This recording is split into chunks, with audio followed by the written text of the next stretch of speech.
Bismillahirrahmanirrahim. Assalamualaikum warahmatullahi wabarakatuh. Saya Khalid, AJK Surau Muhajirin Taman Tasik Permai, mengucapkan terima kasih kepada staf dan bos daripada syarikat TS Sharaf Ali kerana menyediakan kami mutu kapet yang berkualiti.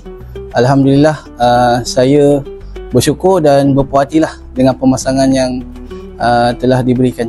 Terima kasih. Terbaik.